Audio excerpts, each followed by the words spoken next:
모든 입으로 주라 시인하여 라는 제목으로 말씀 증거합니다. 우리가 여럿 모였을 때, 사람이 여럿 모였을 때 우리가 항상 경험하는 게 있습니다. 그것은 의견 일치가 쉽지 않다는 거예요. 생각이 각각이어서 그렇죠. 저희 집에서 가끔 음식을 불러 먹을 때가 있어요. 아이들에게 물어봅니다. 얘들아, 오늘 뭐 먹고 싶니? 일치할 때가 없어요. 나는 치킨, 나는 피자, 나는 마라탕, 나는 짜장면. 제 각각입니다. 자, 비슷하게 명절에 친척들이 다 모이면 절대 하지 말아야 될 말이 무엇입니까? 정치 얘기예요. 정치 얘기. 이것 가지고 의가 상하고 싸우는 집도 종종 있습니다. 이렇게 의견 일치는 쉽지 않은 문제예요. 하지만 쉽지 않아도 반드시 일치를 보아야 되는 문제가 있습니다. 그것이 믿음이죠. 오늘 본문의 제목, 말씀의 제목, 모든 입으로 주라 시인하여. 모두가 주님을 시인해야 할 줄로 믿습니다. 이것이 우리의 비전이고 기도의 제목이에요. 한 가족, 한 집안이 함께 두 손 모아 기도하는 것, 함께 찬송하고 감사하는 것, 이것만큼 아름다운 게 또 어디 있겠어요? 큰 은혜겠지요. 그런 의미에서 오늘 빌립보서 말씀은 아직 일치하지 못하고 있는 성도들에게 보낸 바울의 편지라 할 수가 있습니다. 이때 초기 기독교 시절의 문제가 무엇이냐면 구원에 대한 구원론의 불확실성이었어요. 무엇이 복음인가를 아직은 잘 몰랐던 그러한 시절이에요. 복음이 뿌리 내리고 신학이 확립되기 전이었기 때문에 사람들은 자기 판단을 우선했습니다. 지금도 믿음의 바탕이 연약한 사람들을 보면 자기 판단이 앞서잖아요. 성경보다 혹은 교회의 권고보다 자기 판단이 앞서는 것을 볼 수가 있습니다. 하지만 이것이 변해야 성도가 되는 거예요. 자기 판단을 내어놓고 성경의 가치관을 살아갈 때 그 사람을 성도라고 할 수가 있는 것입니다. 그럼 왜 오늘 성경은 모든 입으로 주라 시인하라 말씀하고 있을까요?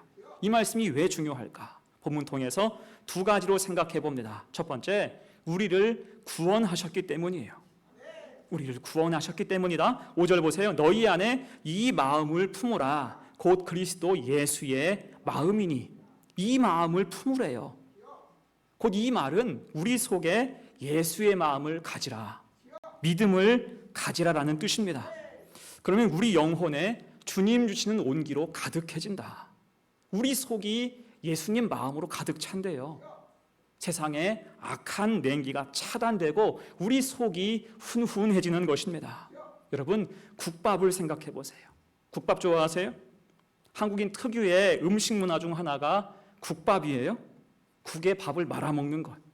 이것은 전 세계적으로도 굉장히 드문 일이에요. 국밥은 우리나라밖에 없다고 봐도 무방합니다.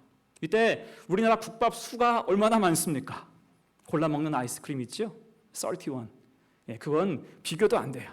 국밥 숫자는요 100개가 넘어가요. 국밥 종류는 진짜 많습니다. 심지어 지역마다 대표하는 국밥이 따로 있잖아요. 서울에는 뭐가 있어요?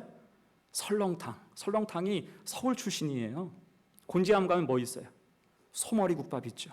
저기 천안, 병천 가면 뭐 있어요? 순대국밥이 있고요. 잘 아시네. 전주 가면 콩나물 국밥, 남원 가면 추어탕, 저기 부산 가면 돼지국밥 유명합니다. 어때요? 생각만 해도 침이 고여요. 행복합니다. 그러면 이런 국밥 문화가 우리나라 속에서 왜 생겼을까요? 여러 설이 있어요. 국으로 끓이면 분량이 많아지니까, 여럿이 함께 먹을 수 있으니까 가족 문화 속에서 국밥이 자연스럽게 발달했답니다. 또한 병자호란 이후에 상업이 발달하고 중화기 형성되면서 빠른 음식의 회전을 위해서 국밥이 개발됐다, 그런 말도 있어요. 거기다가 빼놓을 수 없는 것이 우리나라의 날씨죠. 겨울이 길고 춥기 때문에 자연스럽게 국밥을 먹게 되었다라는 설이 있습니다. 여러분 생각해 보면 추운 날 먹는 국밥은요 진짜 할렐루야예요. 그렇지 않습니까? 저희가 가끔 이제 장례식 발인하고 가서 화장 예배 드리고 그 다음에 함께 간 성도들과 늘 먹는 게 뭐냐면 국밥이에요. 뜨끈한 국밥 먹으면 훈훈해져요. 할렐루야가 나옵니다.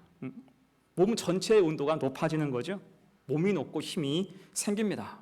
제가 지난 금요일에 교회 청소를 하는데 우리 아내와 둘이서 본당 청소를 다 마치고 미뤘던 1층에 교육실 정리를 했어요. 금방 끝나겠지 싶어서 점심도 안 먹고 왔는데 하다 보니까 치울 게 너무 많은 거예요. 거의 3시간을 치웠습니다. 쓰레기 봉투 75리터짜리 9개가 나왔어요. 그쯤 되니까 몸이 지치고 춥고 너무 힘든 거 있죠. 그래서 다 마친 후에 둘이 어디 갔을까요? 저기 앞에 있는 순댓국밥 집에 갔습니다. 야, 한술 뜨는데요, 캬 소리가 나와요. 먹으니까 몸이 따뜻해지고 힘이 났어요. 이게 바로 한국인의 힘이구나, 그런 생각이 들었습니다. 여러분, 이렇게 주님 마음이 우리 영혼에는 국밥과 같은 줄로 믿습니다. 주님 마음을 품으면 그로 인해서 영혼이 소생되고요, 소망이 생기고 새 힘이 돋아나는 것입니다. 그래서 성도는 그 마음을 품어야 한다는 거예요. 자, 그럼 이때 우리가 품어야 되는 주님 마음, 그 실체가 무엇일까요? 그것이 6절로 8절 말씀입니다. 그는 근본 하나님의 본체시나 하나님과 동등됨을 취할 것으로 여기지 아니하시고 오히려 자기를 비워 종의 형체를 가지사 사람들과 같이 되셨고 사람의 모양으로 나타나사 자기를 낮추시고 죽기까지 복종하셨으니 곧 십자가에 죽으심이라. 아멘. 이 말씀 참 중요합니다. 이게 주님에 대한 가장 기본적인 사항이에요. 이 말씀은 우리가 잘 마음에 새겨야 돼요. 찬찬히 살펴본다면 그는 근본 하나님의 본체시나 라고 말씀하고 있어요. 주님은 본래 하나님의 본체시다. 자, 본체라는 말 뜻이 뭐예요? 질적으로 같다, 똑같다, 그런 뜻이에요. 하나님과 동등하신 분이십니다. 그런 주님이 하신 일이 뭐예요? 하나님과 동등됨을 취할 것으로 여기지 아니하시고 오히려 자기를 비워. 자기를 비우셨어요? 곧 자기를 비워서 종의 형체를 가지사 사람들과 같이 되셨습니다. 여러분, 이 말씀이 구원론, 복음의 핵심이죠. 자기를 비우신 거예요. 곧 자신이 하나님이시라는 것을 비운 것입니다. 모든 것을 비우시고 버리셔서 사람과 같이 되셨어요. 이것을 성육신, 인카네이션이라고 하지요. 여러분, 내 것을 비우는 것이 쉽습니까? 여러분 스스로 생각해 보세요. 내 것을 비우는 게 쉽습니까? 쉽지 않죠. 왜요? 본래 내 것이기 때문에. 내 것인데 이걸 왜 버려? 비우는 게 쉽지가 않습니다. 제가 가끔 우리 아이들한테 물어봐요. 야, 너희 지금 지갑에 돈 얼마 있냐? 지갑에 돈 얼마 있니? 물어봐요. 그럼 우리 큰딸들은 야가서 말을 안 해줘요.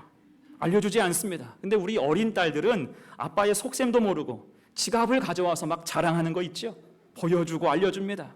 얼마 전 물어보니까 지갑에 돈이 5만 원 넘게 있어요. 1,000원짜리가 막 그득합니다. 제가 그래서 그것을 다 본 다음에 꼬셨지요. 야, 이것 가지고 오늘 저녁에 우리 맛있는 거 사 먹자. 이것 가지고 맛있는 거 먹을 수 있겠어? 순간 이 말을 들은 우리 아이의 표정 보니까 표정이 굳었어요.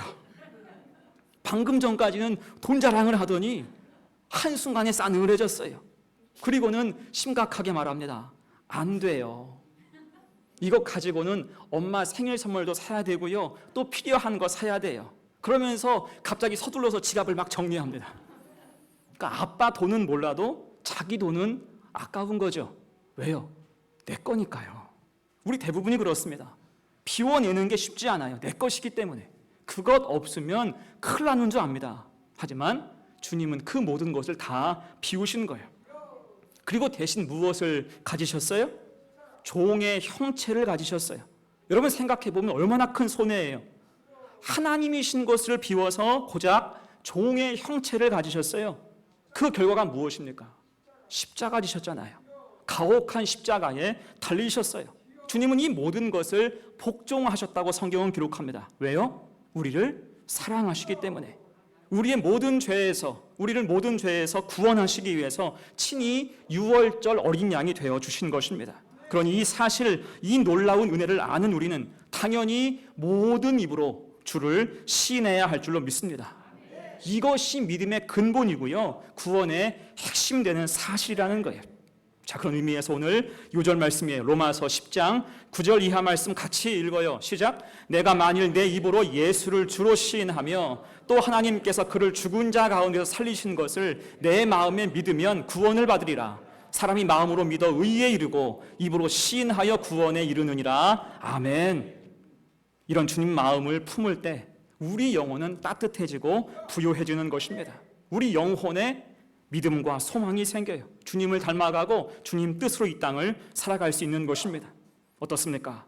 모든 입으로 주님을 시인하는 것은 마땅한 거예요. 마땅히 이 은혜가 우리 속에 가득 임했으면 좋겠어요. 이 믿음을 소유해서 주님 마음으로 주님 성품으로 이 땅을 사는 우리 성도들 다 되시기를 간절히 축원합니다. 아멘. 두 번째예요. 모든 입으로 주님을 시인해야 되는 이유 두 번째, 그 이름의 능력 때문입니다. 여러분, 세상에는 유명한 사람이 참 많습니다. 역사적인 위인도 많고요. 우리 시대에, 이 시대에 유명하고 똑똑한 사람도 참 많아요. 이때 어떤 사람들은 사람을 분류하기 좋아해서 누가 더 훌륭한가, 업적을 근거로 순위 매기는 걸 좋아해요. 누가 제일 훌륭하다. 이를테면 우리나라 역사상 최고의 축구 선수는 누구인가? 이게 굉장히 논쟁거리예요. 차범근인가? 박지성인가? 손흥민인가? 여러분 누구라고 생각하세요? 이것 가지고 논쟁이 벌어져요. 또 현재 최고의 K-팝 가수는 누구인가? BTS인가? 블랙핑크인가? 뉴진스인가? 여기에 대해서도 의견이 엇갈립니다. 이런 문제 역시 생각이 다르고 취향이 다르니 어쩔 수 없습니다. 자, 그렇다면 여러분, 우리가 아는 이름 중에 가장 능력 있는 이름은 무엇입니까? 역시 우리 권사님이 정답을 잘 아셔. 여기에 대해서도 여러분 서른 분분할 수 있습니다. 하지만 우리는 모든 입술로 그 사실을 시인해야 돼요. 정답은 예수 그리스도. 적어도 우리는 여기에 대해서는 이론의 여지가 없어야 됩니다. 예수 이름이 가장 큰 능력의 이름이다.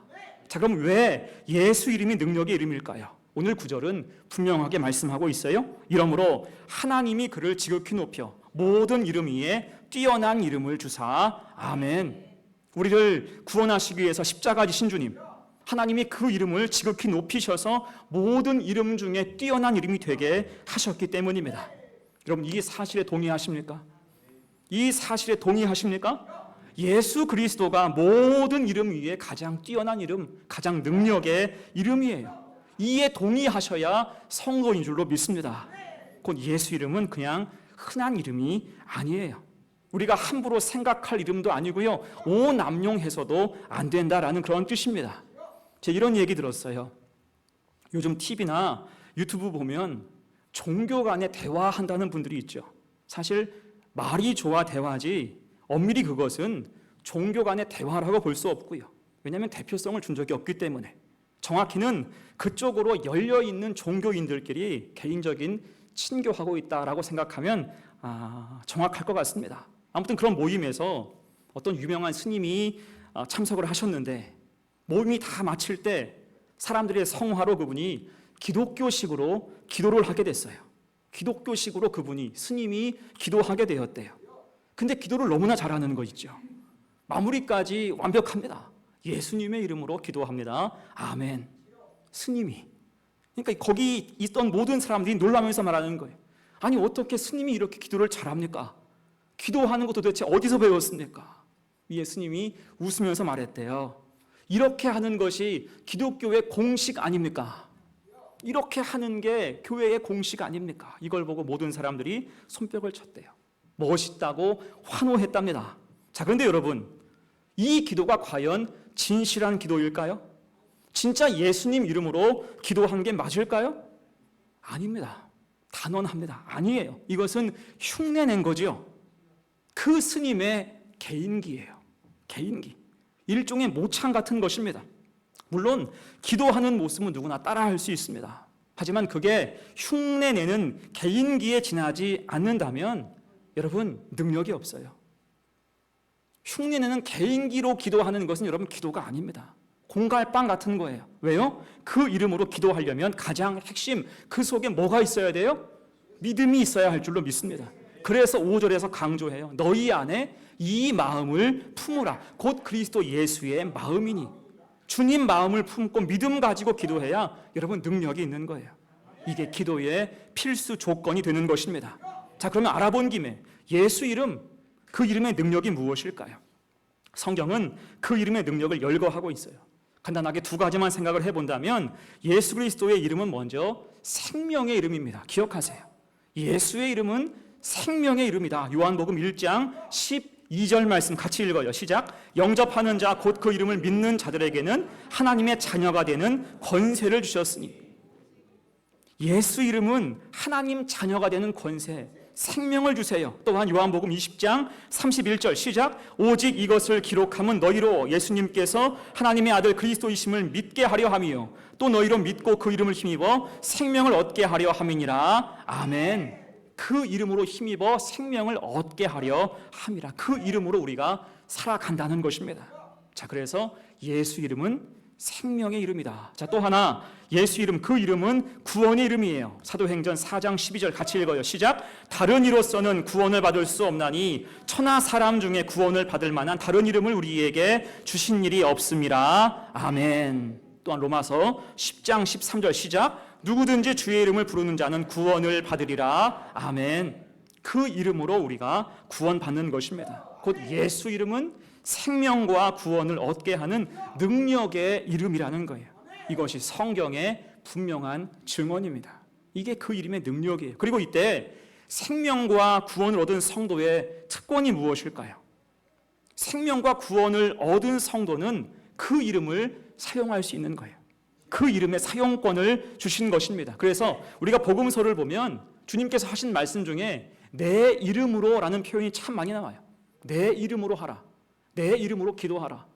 이 말은 다른 말로 하면 기꺼이 사용하라 그런 뜻이겠죠.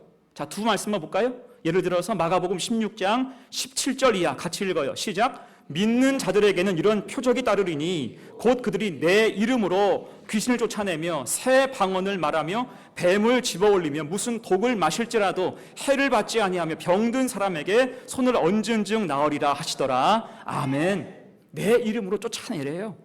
기도하라 하십니다. 또한 요한복음 14장 13절 시작. 너희가 내 이름으로 무엇을 구하든지 내가 행하리니 이는 아버지로 하여금 아들로 말미암아 영광을 받으시게 하려 함이라. 아멘. 그 이름을 믿음으로 사용할 때 주님이 들으시고 지키시고 돌보시며 인도하신다라고 말씀하고 있습니다. 이 기도의 사용권, 그 이름의 사용권을 성도들에게, 생명과 구원받은 성도에게 주신 줄로 믿습니다. 대신 이때 성도는 기도하는 자세가 중요하죠. 그 이름을 함부로 흉내내듯이 오남용하지 말고 어떤 자세로 우리가 기도할 것인가. 오늘 10절 말씀이에요. 하늘에 있는 자들과 땅에 있는 자들과 땅 아래에 있는 자들로 모든 무릎을 예수의 이름에 꿇게 하시고. 자, 그러니까 흉내내는 기도가 아니라 모든 무릎이 예수 이름 앞에 꿇어져야 한다는 것입니다. 한마디로 하면 믿고 기도하라는 거예요. 그저 입술의 기도, 흉내내는 어떤 기도가 아니라 믿고 기도하라. 내 자격으로 기도하는 게 아니라 오직 예수 그리스도의 공로로만 하나님 앞에 온전히 설 수가 있다는 것입니다. 여러분, 그래서 우리가 주님의 이름, 그 이름을 알게 된 게 축복임을 믿습니다. 우리 중에는 어릴 때 예수님 만난 사람이 있죠. 예수 이름을 어렸을 때 알게 된 사람이 있어요. 그분들은 그분들대로 큰 축복이에요. 어린 시절부터 주님 이름 알았으면 축복이에요. 또한 늦게 알았어도 축복입니다. 부록을 지나서, 환갑 지나서 예수 이름 알게 되었어도 여러분 늦게 안 것도 축복임을 믿습니다. 주님이 우리에게 그 이름을 알게 하시고 믿게 하셨으니 언제나 우리는 감사할 수 있어야 돼요. 그리고 이제는 당연히 모든 입술로 주라 시인해야 할 줄로 믿습니다. 그리고 능력 있게 이제는 사용해야 한다는 거예요. 오늘 11절 말씀 같이 읽어요. 시작. 모든 입으로 예수 그리스도를 주라 시인하여 하나님 아버지께 영광을 돌리게 하셨느니라. 아멘. 이제는 모든 입으로 주님을 시인하며 모든 이름 위에 뛰어난 그 이름 예수 그리스도, 그 이름 앞에 무릎 꿇고 간절히 기도할 때 은혜와 능력이 임하고 하나님의 영광이 되는 우리 성도의 삶이 되시기를 간절히 축원합니다. 아멘. 이제 말씀을 정리합니다. 자, 오늘 말씀의 핵심은 모든 입으로 주라 시인해야 한다는 거예요. 특히 여러분의 가정, 우리 가족들 모두가 이렇게 되시기를 간절히 축복합니다. 주님을 시인해야 돼. 이게 얼마나 귀하고 아름다운 것입니까? 우리 성도들 이를 위해서 얼마나 열심히 기도하고 있는지 몰라요. 주님을 시인하는 것, 온 가족이 주님 앞에 엎드려서 주님을 시인하고 기도하고 찬송하는 것, 여기에 대해서는 우리가 가물가물해서도 안 되고 우물쭈물해서도 안 됩니다. 우리 모든 가족이 함께 주님을 시인하는 은혜가 임하기를 간절히 바랍니다. 왜요? 오늘 우리가 배웠듯이 주님은 우리를 구원하셨기 때문에, 우리에게 그 능력의 이름을 주셨기 때문이에요. 그래서 여러분 이제는 주님 이름을 시인하고 믿음 가지고 그 이름을 잘 사용하세요. 예수 이름으로 살리라. 예수 이름 가지고 내가 승리하리라. 이 믿음이 우리 속에 있어야 할 것입니다. 그럴 때 주님은 일하시고 인도하시고 축복하시며 그 역사를 통해서 우리 삶을 통하여 하나님 아버지께 영광을 돌리게 하실 것입니다.